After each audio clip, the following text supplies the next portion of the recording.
नमस्कार दोस्तों, आप सभी लोगों का इस लेक्चर वीडियो में स्वागत है। आज हम लोग डिस्कस करेंगे नॉन पैरामेट्रिक टेस्ट में फ्रीडमैन एनोवा। दोस्तों, पहले हम फ्रीडमैन एनोवा को समझ लें। फ्रीडमैन एनोवा किस कंडीशन में अप्लाई होता है? जब हम सेम रेस्पोंडेंट को मोर देन 2 टाइम्स ऑब्जर्व करते हैं, उस केस में हम फ्रीडमैन एनोवा को यूज करेंगे। मान लीजिए इसकी कंडीशंस अलग अलग हो सकती हैं। कोई डॉक्टर है, वो अपने मान लीजिए उसके पास 10 पेशेंट्स हैं और वो ये चाहता है कि 3 मंथ्स तक किसी पर्टिकुलर डिजीज के लिए वो उन्हें मेजर करे, after 1 month, after 2 months, after 3 months. और वो ये देखना चाह रहा है कि जो डोज उनको वो दे रहा है उसका इम्पैक्ट हो रहा है या नहीं। तो कहने का मतलब ये है कि जब हम सेम रेस्पोंडेंट को मोर देन 2 टाइम्स मेजर करते हैं, और वो 2 टाइम्स भी हो सकते हैं, 3 टाइम्स भी हो सकते हैं, 4 टाइम्स भी हो सकते हैं, मतलब थ्योरेटिकल तो अनलिमिटेड हो सकते हैं, लेकिन हमें 3 या 4 टाइम्स तक की अगर हम सेम रेस्पोंडेंट को मेजर करें तो उस केस में हमारे पास रिजल्ट्स ज़्यादा अच्छे होते हैं। ठीक है। फ्रीडमैन एनोवा बिल्कुल रिपीटेड मेजर्स एनोवा की तरह ही है। जैसे रिपीटेड मेजर्स एनोवा में हम सेम रेस्पोंडेंट को हम मोर देन 2 टाइम्स ऑब्जर्व करते हैं, उनकी रीडिंग लेते हैं, और उसी के बाद फिर हम कोई डिसाइड करते हैं कि जो पर्टिकुलर जो वेरिएबल है उसका इम्पैक्ट हो रहा है या नहीं। ठीक है। अब इसमें हमारे पास जो एक केस स्टडी है, वो बड़ी छोटी सी केस स्टडी है। इसमें हम समझेंगे कि मार्केटिंग कैंपेन। केस स्टडी का नाम है मार्केटिंग कैंपेन। और ये जो मार्केटिंग कैंपेन है, ये जो रिसर्चर है वो ये जानना चाहता है क्या मार्केटिंग कैंपेन का कोई फर्क पड़ा है 15 आउटलेट्स में। तो उन्होंने रिसर्चर ने एक सिटी में 15 रिटेल आउटलेट्स को सेलेक्ट किया, और वो ये चाहता है कि इनकी जो सेल्स है वो इंक्रीज हो जाए। ठीक है।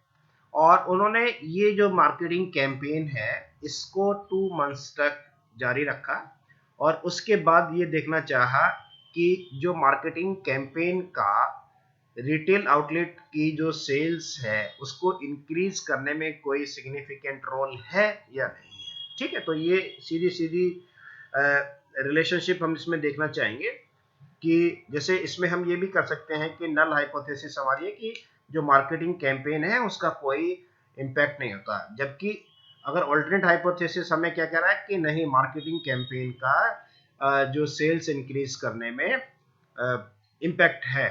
ठीक है। अब देखिए ये जो है हमारे पास डेटा, ये सेल्स हमने मेजर की है मिलियन में। अब इसका हम डेटा देखते हैं। देखिए डेटा जो है हमारे पास ये 15 आउटलेट्स का है। 15 आउटलेट्स का जो डेटा है वो अभी हम ओपन करते हैं। तो ये जो डेटा है हमारा, ये कॉन्टिन्यूस स्केल का है, इसलिए यहाँ पर हमने तीनों में स्केल लिया है। और लेबल में हमने देखा है कि जो सेल्स एट स्टार्ट मिलियन में है, सेल्स आफ्टर 1 मंथ ये भी मिलियन में है, सेल्स आफ्टर 2 मंथ ये भी मिलियन में है। और ये हमने शॉर्ट फॉर्म में जो क्वेश्चन है उसका शॉर्ट फॉर्म में हमने यहाँ पर लिख दिया। खैर, अब हम जो देखते हैं यहाँ पर जो डेटा है हमारा, ये देखिए ये रिटेल आउटलेट 1 है। इनका अभी आज की डेट में हमने जो सेल्स देखा वो 64.98 मिलियन है। After 1 month, after campaigning 1 month 68.16, और आफ्टर 2 मंथ्स इनका 57.96। ठीक है। तो यहाँ पर थोड़ा सा डिक्रीज हो रहा है, इधर बढ़ा फिर यहाँ पर डिक्रीज हुआ। फिर हमने देखा कि जो सेकंड रिटेल आउटलेट है उसका जो सेल्स है वो 63.78 और फिर 69.12, और आफ्टर सेकंड मंथ वो 64.76 हो गया। तो इस तरीके से हमारे पास जो डेटा है वो पूरे 15 जो आउटलेट्स है उनका डेटा हमारे पास है ये। ठीक है। अब इस डेटा को जो है हम लोग एनालाइज करेंगे, और इसमें हम ये देखना चाहेंगे कि क्या जो सेल्स है उसका इम्पैक्ट होता है या नहीं। तो चूंकि ये रिपीटेड मेजर्स एनोवा की तरह ही है, तो इसी के इक्विवेलेंट हमारे पास जो नॉन पैरामेट्रिक टेस्ट है वो है के रिलेटेड सैंपल, मतलब मोर देन 2 रिलेटेड सैंपल हमारे पास है। तो इसमें हम क्या करेंगे, तीनों को हम यहाँ पर हमने इसको ट्रांसफर कर लिया, और स्टैटिस्टिक्स में डेस्क्रिप्टिव स्टैटिस्टिक्स और कंटिन्यू, और बाय डिफॉल्ट यहाँ पर हम देख रहे हैं फ्रीडमैन एनोवा है। ठीक है। और इसको हमने यहाँ पर ओके किया। ओके करने पर देखिए हमारे पास जो रिजल्ट आया वो रिजल्ट ये आया कि जो 15 आउटलेट्स हैं उनका जो सेल्स है स्टार्टिंग में वो है उनका 15 आउटलेट्स का 82.3940 एंड आफ्टर 1 मंथ उनका जो मीन सेल्स है वो 81.0873 और ये है 80.7420। तो कहने का मतलब है कि सेल्स एक तरह से यहाँ पर डिक्रीज हो रही है। हालांकि ये हाइपोथेटिकल स्टडी है, इसका कोई रिलेशन नहीं है कि मार्केटिंग कैंपेन से सेल्स डिक्रीज होती है, ये तो पॉजिटिव कोरिलेशन है। ये केवल एक हाइपोथेटिकल स्टडी हमने ली है और इसमें हम जो देख रहे हैं कि देखिए ये जो है मीन रैंक है जो हमारा सेल्स स्टार्टिंग में है आफ्टर 1 मंथ का और आफ्टर 3 मंथ्स का। अब जो मेन जो टेबल है ये हमें इंटरप्रेट करनी है। ये जो काई स्क्वायर की वैल्यू है ये 0.533 और जो पी वैल्यू है हमारी वो है 0.05 से बड़ी। इसका मतलब है कि सेल्स का कोई जो मार्केटिंग कैंपेन का सेल्स को इंक्रीज करने में कोई इम्पैक्ट नहीं है। और यही हमने अभी यहां से भी हमें दिख रहा था जो मीन वैल्यू बल्कि डिक्रीज हो रही है। ठीक है, तो ये जो इस तरीके की केस स्टडी है बस हमें यही चीजें ध्यान रखनी है। रिपीटेड मेजर्स एनोवा की इक्विवेलेंट ही हमारा फ्रीडमैन एनोवा है। फ्रीडमैन एनोवा कोई नया काम नहीं करता है, वो सेम जैसे हमारा जो दूसरा जो जैसे सेम रेस्पोंडेंट को हम मोर देन 2 टाइम्स मेजर करते हैं, बस वही इसका पर्पज होता है। इसी कंडीशन में हम जो ये फ्रीडमैन एनोवा यूज करते हैं और ये इक्विवेलेंट है रिपीटेड मेजर्स एनोवा का।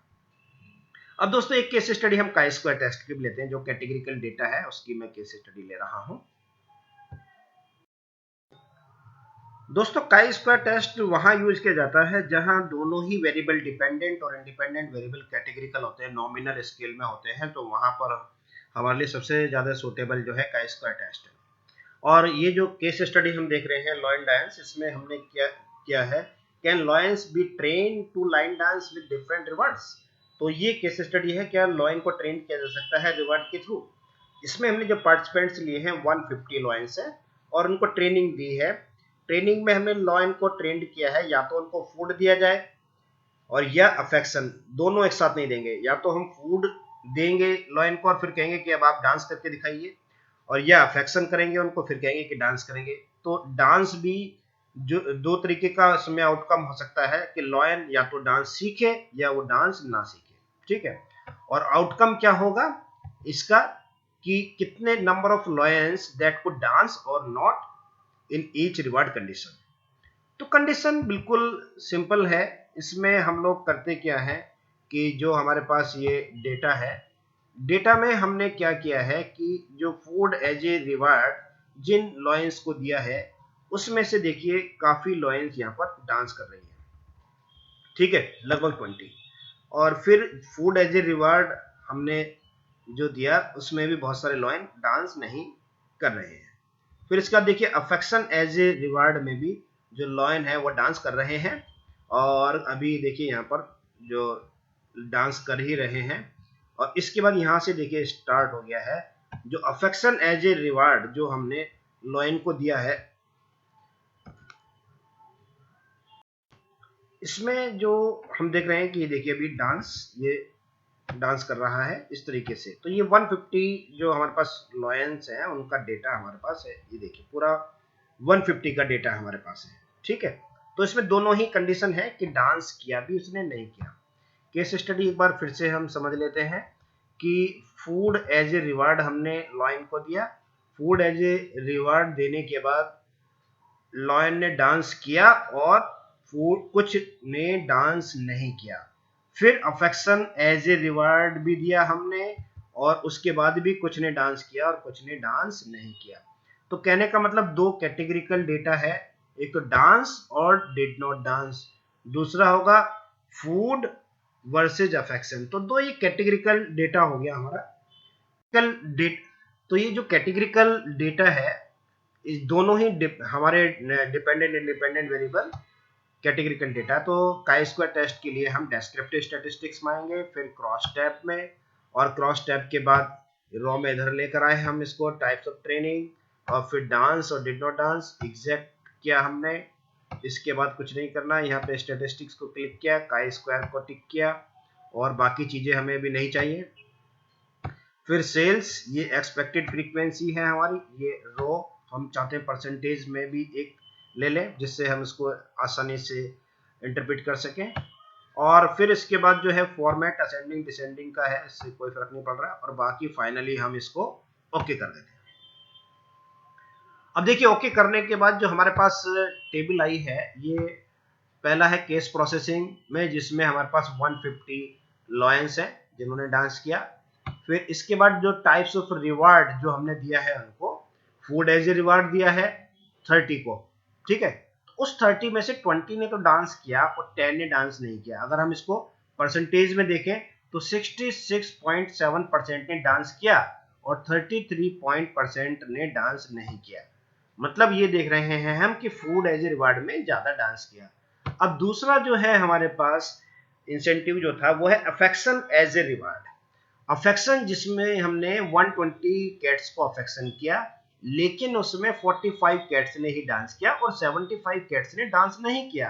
अगर से हम परसेंटेज में देखें तो अफेक्शन जिन लॉइन को हमने किया उसमें से 37.5 ने डांस किया और 62.5% ने डांस नहीं किया।